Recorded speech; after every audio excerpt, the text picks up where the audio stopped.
उनने देखा ओष्टवाड विधि, बौरा गए, सिर्फ ओष्टवाड विधि छाप दी और उसके बाद उसमें चित्र था नहीं था, किसी की अभिक्रिया, उसके गुण कुछ पूछे थे नहीं पूछे थे, वो सब छोड़ दिया। बाद में सर जी पेपर तो पूरा करता, नंबर 2 ही मिले।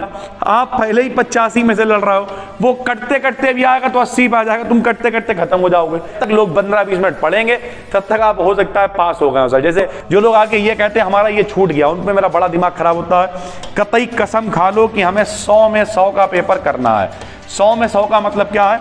100 में 100 का मतलब यह है कि अगर आपके पास 5 सब्जेक्ट हैं तो हमें 500 में 500 का पेपर करना है।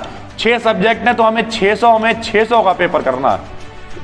उसमें से आएंगे कितने वो अलग बात है। हेलो दोस्तों, स्वागत है आपका एक नए क्लास में। बच्चों के पेपर लगातार चल रहे हैं, नीचे जो कमेंट्स आते रहते हैं उन्हें हम पढ़ते रहते हैं। उसके बाद आज की ये वीडियो बहुत इंपॉर्टेंट है। जैसे कल कुछ बच्चे इंग्लिश का एग्जाम देने वाले हैं, कुछ लोग आगे चल के मैथ का, केमिस्ट्री का, फिजिक्स का एग्जाम देने वाले हैं। जिसका भी आप एग्जाम देने वाले हैं, ये सारी की सारी टिप्स रामबाण साबित होने वाली। रामबाण समझते आप लोग, कहते नहीं है ऐसा बाण जो वापस नहीं आएगा मेरे भाई, काम का ही है। जय श्री राम। तो चलिए शुरू करते हैं आज की इस वीडियो को, ठीक है सर, और मजा काट देंगे। एक एक करके हम लोग एक्सप्लेन करेंगे सारी चीजों को, बहुत ही आराम से समझिएगा भाई, ठीक है।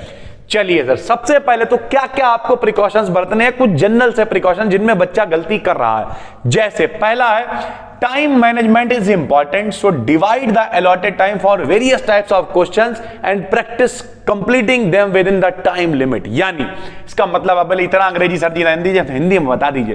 तो हिंदी में आपको बताते हैं, बहुत सारे बच्चे कहते हैं कि सर मेरा एस से छूट गया, ठीक है, जबकि हमने इससे पहले जो वीडियोस बनाई थी उनमें हमने समझाया था कि मेरे भाई घड़ी लेके जाओ यार, स्मार्ट वॉच नहीं मना कर मत ले जाओ, नॉर्मल एक वॉच बांध के ले जाओ और देखते रहो, सजाओ, खुद सजाओ, सजाने के नंबर मिलते हैं, सारी चीजें होती हैं, लेकिन ये नहीं फूल पत्ती बनाते रहो बैठ के। आपको बेसिक काम ये करना, सामने घड़ी रख लो यार और आराम से लिखो बैठ के। जब आपको लगे कि यार टाइम जो है निकल रहा, चीजें छूट जाएंगी, तो क्या करो, बस अंधाधुंध तरीके से लपेटना शुरू कर दो। मेरे भाई जब लिखा ही नहीं होगा, मान लिया तुमने छोड़ ही 15 नंबर का दिया, तो फिर ऐसे सजाने का क्या फायदा कि बाकी जो घसीटा मार के आया वो 100 नंबर का करके आया, वो 100 में से लड़ रहा है, आप पहले ही 85 में से लड़ रहे हो, वो कटते कटते भी आएगा तो 80 पे आ जाएगा, तुम कटते कटते खत्म हो जाओगे। तो इसका मतलब यह है आपको टाइम मैनेजमेंट याद रखना है मेरे भाई।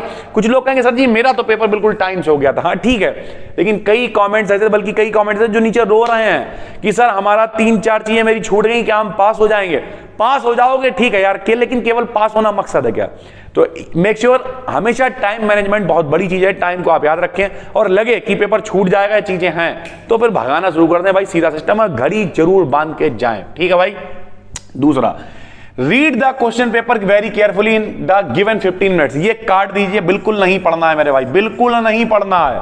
अगर आप शुरू के 15-20 मिनट पेपर पढ़ते रहे, ये मेरा अपना मानना, और जो हम 1-to-1 टॉपर से बात करते हैं उनका मानना है बच्चों की, अगर आप पेपर पढ़ने में लग गए तो अगर पेपर सरल होगा तो आप बौरा जाओगे, अबे यार पेपर तो बहुत सारा, हमसे जरा कोई काबिल नहीं है, और अगर कठिन हुआ तो डर जाओगे, और उस बौराने में या डरने में आपका पेपर अच्छा होते होते भी खराब हो जाएगा।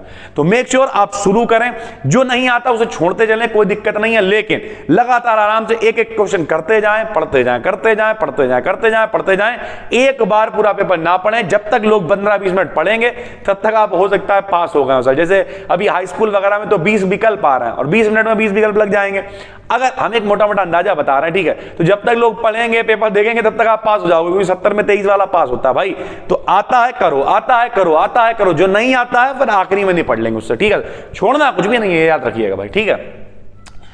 Use short and simple sentences to maintain clarity and fluency, ठीक है। मान लिया किसी का इंग्लिश का पेपर है, हिंदी का पेपर, या जिस भी सब्जेक्ट का पेपर दे रहा हो, कोशिश करो चीजों को आसान रखो, ज्यादा नहीं घुमाओ, पता नहीं क्या क्या चीजें यूज कर डालनी है, चीजें नहीं, क्या करना है, शॉर्ट एंड सिंपल सेंटेंसेस, छोटे छोटे आराम से सिंपल। जैसे जिन लोगों का इंग्लिश का पेपर उनके लिए तो ये मोस्ट इंपॉर्टेंट चीज है कि बहुत बड़े बड़े सेंटेंस ना लिखो, ठीक है, आराम से लिखो, सिंपल सेंटेंस यूज करो। इंडेफिनिट हमने आपको वीडियो बना के बताया था, इंडेफिनिट का यूज कर लो, ठीक है, या नॉर्मल एजएमआर वाज वन, सिंपल सेंटेंसेस का यूज करिए, नॉर्मल चीजें दिखाइए, ब्लैक ब्लू पेन का यूज करिए, ज्यादा हवाबाजी करने, ज्यादा ढोंग करने की आवश्यकता नहीं है। अच्छा लिखना है, क्वालिटी होनी चाहिए, भाई कहते नहीं क्वांटिटी नहीं, क्वालिटी पे काम करना है, ठीक है भाई। Always follow the prescribed word limit, ये बहुत इंपॉर्टेंट है भाई, ठीक है। वर्ड लिमिट को आपको फॉलो करना, और इसी वजह से बच्चों का पेपर छूटता। हमने समझाया था कि मान लिया साहित्य परिचय लिख रहा हो, ठीक है, या फिर इंग्लिश में कुछ आर्टिकल लिख रहा हो या कुछ भी लिख रहा हो, ठीक है, मान लिया फिजिक्स केमिस्ट्री मैथ का पेपर है तो कोई दिक्कत नहीं है, क्योंकि उसमें तो क्वेश्चन अब आपको करना ही पड़ेगा। लेकिन इंग्लिश किसी लैंग्वेज का पेपर है, अब वहां पे लिखा हुआ है 100 शब्द, आपने पुराने जमाने का सुन रखा है कि निबंध अगर आएगा तो 10 ही पन्ने का लिखा जाएगा, छात्र हो बैठ के, उससे कुछ नहीं होगा मेरे भाई, उससे और ज्यादा आपका इंप्रेशन खराब होगा और आपके नंबर भी उतने अच्छे नहीं मिलेंगे, प्लस आपका टाइम भी खराब होगा। तो आपको वर्ड लिमिट की ध्यान रखनी है। अगर ब्रैकेट में कोई वर्ड लिमिट दे रखी है तो आपको ध्यान रखना है कि उतना ही करा जाए, उससे एक्स्ट्रा नहीं करना है, ठीक है भाई। प्रैक्टिस राइटिंग नीटली, साफ सुथरी राइटिंग लिखने की कोशिश करो। साफ सुथरी का मतलब ये नहीं कोई कंप्यूटर वाली राइटिंग आदमी लिख देगा, लेकिन हाँ एक नहीं अंधाधुंध घसीटा होता है, लिख दिया राम, और एक ऐसे लिख दिया राम, और एक ऐसे लिख दिया राम, आहा ये देखो, तो तीनों में फर्क है। तीनों लिखे हम ही ने, हम ये नहीं करे वो बहुत अच्छा लिखा हुआ है, लेकिन आराम से समझ में आया, बस इतना बहुत असर, ठीक है। Good hand writing is always appreciated, अच्छी राइटिंग होगी तो हमेशा तारीफ मिलती। हमने हमेशा कहा, आपसे कई बच्चे ऐसे थे जिनकी राइटिंग बढ़िया थी, पढ़ने में उतने अच्छे नहीं थे, लेकिन वो जिले में पहुंच गए, रैंक में पहुंच गए, और कुछ अच्छे थे जिनकी राइटिंग बहुत घिनौनी थी, 10 से 72, वो 80, 82, 85 में घूमते रह गए। तो राइटिंग साफ सुथरी लिखिए, हाँ इतनी भी साफ नहीं, पहले पॉइंट में इतनी भी साफ नहीं कि पेपर ही छूट जाए, तो लगे अब नहीं हो पाएगा तो घसीटना शुरू कर दो फिर से, ठीक है। Good vocabs, correct spellings and correct grammar help you right good answers, learn and practice, पूरे दिल से। होल का मतलब पूरा पूरा, हटली का मतलब होता है दिल से, यानी अच्छी सी vocabs का यूज करिए, ठीक है, अच्छी अच्छी vocabs, अच्छी अच्छी मीनिंग्स यूज करिए, करेक्ट स्पेलिंग्स में गलती ना हो, ठीक है, करेक्ट ग्रामर, ग्रामर जो आपकी ठीक होनी चाहिए, जो तरीका है, ग्रामर का मतलब क्या, हिंदी में हो गया तो व्याकरण, इंग्लिश में हो गया तो ग्रामर, मैथ में है तो व्याकरण, फिजिक्स में है व्याकरण का मतलब समझ लो टेक्निक, तरीका। कुछ लोग कहेंगे मैथ में व्याकरण बता रहे हैं, मैथ में व्याकरण नहीं मेरे भाई, पता चला कोई क्लिप काट के सस्ते नजर लगा दे, ऐसा नहीं है। इसका मतलब मोटा मोटा ये है कि अगर बाई चांस मैथ लगा तो तरीका होना चाहिए, ये नहीं कुछ भी तरीका यूज कर रहा हो, बिल्कुल उसे फॉलो नहीं करना है भाई, ठीक है। तो ये एक तो एक चीज हो गई। उसके बाद हम आपको और कुछ चीजें दिखाते हैं, आइए सर, ये देखिए प्रश्न पत्र को हल करते समय कुछ पॉइंट्स आपको और याद रखने जो बच्चे गलती करते हैं। सर सबसे पहला पॉइंट क्या है, दिए गए प्रश्नों को हल करने से पूर्व ध्यान पूर्वक पढ़ें। ये पॉइंट वही है, लेकिन आपको इसे फॉलो का मतलब सिंगल, 1 by 1, ठीक। पहला क्वेश्चन ध्यान से पढ़ा। कभी कभी क्या होता है हम आपको बताएं, जैसे किसी ने क्या किया, आप बिल्कुल रियलिटी बता रहे, किसी ने कहा मान लिया केमिस्ट्री का पेपर है, पेपर में आया कोलराउस का नियम क्या है, इसके अनुप्रयोग लिखिए, या इसकी सहायता से कोई पूछ लिया वियोजन कोटि ज्ञात कीजिए या कुछ भी। अब बच्चे ने सिर्फ क्या कोलराउस का नियम देखा, बौरा गया। चलो कोलराउस के नियम में तो कम होता, उन्होंने देखा ओस्टवाल्ड विधि, ओस्टवाल्ड विधि देखी, बौरा गए, छापना शुरू कर दिया, उसमें चित्र है, खासकर ऐसा ही होता है 5 नंबर में आती है ओस्टवाल्ड विधि, ठीक है। अब उसमें क्या 2 नंबर में विधि होती है, एक में डायग्राम होता है, और 2 मान लिया उनने क्रियाएं दे दी, एसन से क्रिया कराओ या किसी और से कराओ। उनने देखा ओस्टवाल्ड विधि, बौरा गए, सिर्फ ओस्टवाल्ड विधि छाप दी, और उसके बाद उसमें चित्र था नहीं था, किसी की अभिक्रिया, उसके गुण कुछ पूछे थे नहीं पूछे थे, वो सब छोड़ दिया। बाद में सर जी पेपर तो पूरा कर, नंबर 2 ही मिले हमें। अबे 5 नंबर का क्वेश्चन है तो खाली ओस्टवाल्ड विधि लिखने से थोड़ी होएगा।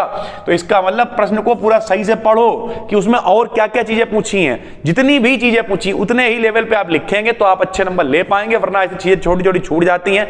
मात्रक बहुत बड़ी गलती आदमी करता, मात्रक नहीं लिखता, ठीक है, मात्रक मतलब यूनिट, इस तरीके की चीजें सर, ठीक है, जैसे धारा का मात्रक एम्पियर। प्रश्न पत्र में जिन प्रश्नों का हल स्पष्ट हो उसे पहले हल करें, तत्पश्चात जिन प्रश्नों में कठिनाई हो उसे बाद में हल करें, समय नष्ट ना करें। इसका मतलब वही है कि क्वेश्चन पहला लाइन से अपना पढ़ते जा रहे हैं, करते जा रहे हैं, पढ़ते जा रहे हैं, करते जा रहे हैं, जो क्वेश्चन दिक्कत कर रहा है उसे वहीं पर छोड़ दीजिए, और उसके बाद आखिरी में बैठ के, इससे फायदा ये होता है, कभी कभी बच्चे गलती क्या करते हैं, हमने देखा है कभी कभी बच्चे ये गलती करते हैं, उन्होंने देखा ऑब्जेक्टिव उतार के छोड़ दिए, आखिरी में भूल गए, वो ऑब्जेक्टिव उतरे ही रह जाते हैं, वो आंसर ही नहीं लिखे जाते हैं। बाद में कहता है आदमी तुक्का ही लगाते हैं, यार 5 में 3 तो फंस ही जाते। इससे अच्छा छोड़ दिए, जो जो चीजें नहीं आ रही छोड़ते जा रहे हैं, आखिरी में दोबारा से पेपर रिवाइज किया तो अच्छा, जे छूटा था तो छूटने के चांसेस भी कम हो जाते हैं, प्लस सारी एक बेहतरीन इंप्रेशन और सारी चीजें। कोशिश करो पेपर पैटर्न में लाइन से ही करो, लेकिन अब नहीं आता है तो क्या करोगे यार, फिर तो जैसा आता है वैसा ही करो भाई, सीधा सिस्टम है, ठीक है। और फिर भी अगर आप लाइन से भी कर रहे हो तब भी पेपर खत्म होने के बाद एक बार पूरी कॉपी पलट लो। जैसे बाई चांस अगर हम यहाँ पे कोई कॉपी पड़ी हुई दिखाएं, बिल्कुल सर ये देखिए कॉपी वाले पड़ी हुई है, तो आपने क्या किया, लिखते जा रहे हैं, लिखते जा रहे हैं, लिखते जा रहे हैं, लिखते जा रहे हैं, कॉपी खत्म हो गई। अब जब कॉपी खत्म हो गई, मान लिया यहाँ कॉपी खत्म हो गई, इसे दोबारा से पलट लो और एक बार पूरी कॉपी देख लो, उसके बाद जमा करो भाई कि कौन सी चीजें छूटी हैं, क्या रह गया है, छोटी छोटी चीजें हैं भाई। हम कमेंट देखते हैं फिर दुख होता है यार, इतना बताते हैं उसके बाद भी आप लोग यार छोड़ के चले आते हो। ठीक है भाई, प्रश्नों को हल करने से पहले यह सुनिश्चित कर लें कि आपने प्रश्न सही सही उतारा है या नहीं। यहाँ पे प्रश्न उतारने का मतलब ये नहीं है, जैसे मान लिया आप मैथ का सवाल है, ठीक है, यहाँ उतारने का मतलब ये है, तो वहां पे आप डायरेक्ट थोड़ी सवाल लगाना, वहां पे तो लिखना, मान लिया y² बराबर 4ax कुछ भी है तो लिख के दिखाना पड़ेगा ना। तो इसका मतलब उसे आप सही से लिखें, सारी चीजों को सही से करें। कभी कभी प्रश्नों की दी गई संख्याओं को, देखिए वही बात आ गई, ये मैथ से रिलेटेड क्वेश्चन है, ठीक है, मतलब पॉइंट है, तो इसमें क्या है, संख्याएं अगर गलत हो जाती हैं तो फिर क्या होता है, पूरा सवाल ही गलत हो जाएगा। मान लिया केमिस्ट्री का सवाल है, मैथ का है, फिजिक्स का है, वहां पे मान लिया लिखा हुआ था y² बराबर 4ax, तुमने 2x उतार लिया, अब हल करोगे बैठ के। एग्जामिनर को नहीं मतलब है तुमने गलती करी, गलत उतारा, उसने तो जो सवाल पूछा उसे वो चाहिए, ठीक है। और मान लिया कायदे का एग्जामिनर होगा वो दे देगा, वरना काट देगा यार, क्या कर लोगे उसका भाई। तो इसलिए ये श्योर करें कि आपने सही से क्वेश्चन उतारा भाई, ठीक है। प्रश्नों को हल करने में आवश्यक सभी चरण जरूर लिखें, सभी स्टेप्स का मतलब कभी कभी बच्चे डायरेक्ट कर देते हैं। डायरेक्ट का मतलब यहां पे एक स्टेप आया, वहां से सीधा काटा पीटा गायब कर दिया और सीधे आंसर।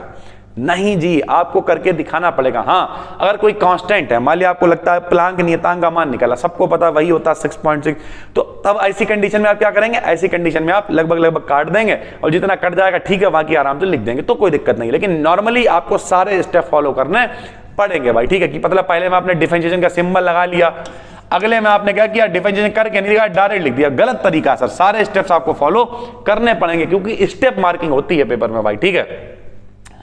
प्रश्नों के हल को स्पष्ट करने में आवश्यक चित्र है, ग्राफ है, इन सबका यूज करना पड़ेगा। आप फिजिक्स का पेपर दे रहे हैं, साइंस का दे रहे हैं, किसी का भी दे रहे हैं, आपको जो भी लगता है जहां पर ग्राफ बनना चाहिए, बल्कि फिजिक्स में पेपर में कहीं कहीं पूछ लिया जाता है इनके बीच में ग्राफ बताओ, अब आदमी छोड़ देता है, नंबर कट जाते हैं। तो बल्कि हम तो ये कहेंगे अगर चित्र या ग्राफ है तो जरूर बनाओ, क्योंकि अगर वो अच्छा बना हुआ है तो हो सकता है एग्जामिनर चेक ही ना करे आपकी लिखी हुई थ्योरी, सिर्फ चित्र अगर अच्छा, उसी के दम पे पूरे नंबर मिल जाए। तो जरूर बनाइए चित्र या ग्राफ, जो भी है उनकी प्रैक्टिस भी जरूर करिए सर, ठीक है।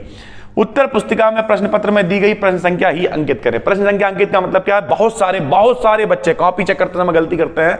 मान लिया उन्होंने डाला प्रश्न संख्या 1, ठीक है, उत्तर संख्या पहले तो ऐसे लिख देता 301, वो तो गलत है, हम बता चुके हैं। चलो प्रश्न संख्या 1 उन्होंने लिखा, ठीक है, प्रश्न संख्या 1 लिखा।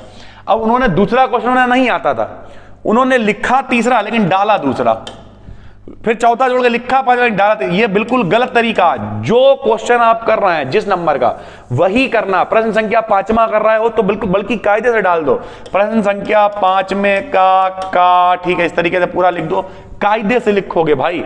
यहां तक कि जो मल्टीपल चॉइस क्वेश्चन उनका सिर्फ नंबर मत डालो। लोग कहते नहीं ऐसे पहले का क्यों डालोगे यार, उसका आंसर लिखो कायदे से। अगर मल्टीपल चॉइस लिख रहा हो, विकल्प लिख रहा हो, बल्कि अगर एक लाइन का है तो उतार दो, उसके आगे डैश लगा के आंसर लिखो, ज्यादा अच्छे से आएगा। छोटी छोटी टेक्निक्स है ना, फॉलो करोगे तो फायदे में रहोगे सर, ठीक है। प्रश्न को स्वच्छ एवं स्पष्ट तरीके से लिखें, यह भी ध्यान रहे कि ओवर राइटिंग और ज्यादा कटिंग ना हो। बच्चे बार बार फिर यहां काटा फिर गोला, तो कोशिश करो कॉपी में बिल्कुल भी कटिंग ना हो। जैसे अगर हम यही कॉपी अभी आपको दिखा रहे हैं तो बच्चे बहुत कायदे से लिखते हैं भाई, ऐसा नहीं है। देखिए इस कॉपी में कोई कटिंग नहीं है, कुछ नहीं है, यहाँ पे देखिए कितना अच्छा लिखा हुआ, ठीक है, देखिए कोई कटिंग नहीं है। तो इसका मतलब ये कुछ भी नहीं दिख रहा, कोई भी कटिंग कुछ भी नहीं दिख रहा। इसका मतलब क्या है कि आपको कटिंग नहीं करनी है। कुछ लोग कहेंगे तो प्रैक्टिस करो सारी चीजों की यार, अभी तो आपके एग्जाम चल रहा है, कुछ बच्चे एग्जाम के बाद ये वीडियो देख रहे होंगे, बिल्कुल भी कटिंग नहीं होनी चाहिए, इस बात की ध्यान रखो। ओवर राइटिंग भी नहीं। ओवर राइटिंग क्या होती है, यहाँ का बना हुआ उसी को जबरदस्ती खा बनाने की कोशिश कर, नहीं जी। एक और भी तरीका होता है, मान लीजिए प्रक्रिया सही गलत लिखा हो तो ऐसे हल्के से काट दो लाइन, बस आगे लिखना शुरू कर दो, इससे पता ही नहीं चलता। कई बच्चे कटिंग करते हैं, यहाँ पे कई अच्छे बच्चे थे, जैसे हम नाम अगर लेना चाहें, आस्था एक लड़की पढ़ने आती थी, बहुत बढ़िया बच्ची थी, ठीक है। तो उस बच्चे का पता क्या था, जब वो कॉपी लिखती थी तो उसमें कटिंग पता ही नहीं चलती थी। अगर वो काटती हुई थी तो एक सीधी लाइन खाली पेन से ऐसे काट देती, पता ही नहीं चलता था कि इस पेपर में कटिंग हुई है, पूरी कॉपी झमाझम लिखी हुई दिखाई देती थी। तो आपको ये थोड़ी छोटी छोटी प्रैक्टिस है, इन्हें करना है, बहुत काम में आएंगी सर, ठीक है। उसके बाद रफ कार्य उत्तर पुस्तिका के अंतिम पृष्ठ पर, हमने ये कहा बाकी दाहिनी मार्जिन ये नहीं सर, ठीक है, ये नहीं करना है, हमने यही आपको बता रखा है। जो लास्ट पन्ना होता है कॉपी का, ठीक है, इस तरीके का मान लो ये लास्ट पन्ना है, लास्ट पन्ने में ऐसे करके काट दो इसे और यहाँ पे लिख दो रफ वर्क, ठीक है, पूरा लिख दो रफ वर्क, ठीक। बस अब यहाँ पे जो भी कुछ करना पीछे करो, क्योंकि कॉपी अगर बाई चांस वहां तक नहीं भर पाती है तो फिर तो एग्जामिनर वहां तक पहुंचेगा नहीं, पूरी कॉपी आपकी साफ सुथरी रहेगी। बच्चे क्या करते हैं, यहीं पे लाइन खींचते, नहीं सर, गलत तरीका है। आखिरी में रफ काम करिए, और अगर एग्जामिनर पहुंच भी जाता, दूसरी कॉपी आप लेते भी हैं तो समझ जाएगा यार चलो सारा रफ यहीं पे, उसे काट देगा, आगे बढ़ जाएगा सर, सीधी चीजें। तो ओवरऑल कॉपी में ज्यादा चीता पोती, ओवर राइटिंग, ये सारी चीजें नहीं करनी है। प्रश्न पत्र पूरा हल करने के पश्चात ये सुनिश्चित कर लें कि आपके द्वारा प्रश्न पत्र में अंकित सभी प्रश्नों को हल कर लिया गया। यानी भाई एक बार कॉपी दोबारा से पलट के देख लो कि कोई क्वेश्चन छूटा तो नहीं है, अगर छूट गया है तो उसे भी कर लो। पेपर ये कतई कसम खा लो, जो लोग आके ये कहते हैं हमारा ये छूट गया, उन पे मेरा बड़ा दिमाग खराब होता है। कतई कसम खा लो कि हमें 100 में 100 का पेपर करना है। 100 में 100 का मतलब क्या है? 100 में 100 का मतलब यह है कि अगर आपके पास 5 सब्जेक्ट हैं तो हमें 500 में 500 का पेपर करना है। 6 सब्जेक्ट हैं तो हमें 600 में 600 का पेपर करना है। उसमें से आएंगे कितने वो अलग बात है। पिछली साल का यूपी वो टॉपर था, 586 टोटल था उसका, उसकी किस्मत 586 आए। करा उसने पूरे गांव का। अगर उसे कोने में बुला के पूछोगे, भले बाद में आदमी गप सूतने लगे, वो मैं 99 का मुझे आता था, 1 का मैं ये वो। अबे यार, करते सब हैं। जो कायदे के बच्चे होते हैं वो हमेशा पूरा पेपर करते हैं, बाद में थोड़ा बहुत जो कटना होता है वो कट जाता है, बाकी नंबर मिल जाते हैं। तो उम्मीद करते हैं पूरी बात समझ में आ गई होगी। ये सारे पॉइंट्स आपके बहुत काम के हैं। नए हैं तो चैनल को सब्सक्राइब कर लीजिए, और कोई भी दिक्कत हुआ करे नीचे कॉमेंट करके बता दिया करिए। फिर मिलते हैं, तब तक के लिए धन्यवाद।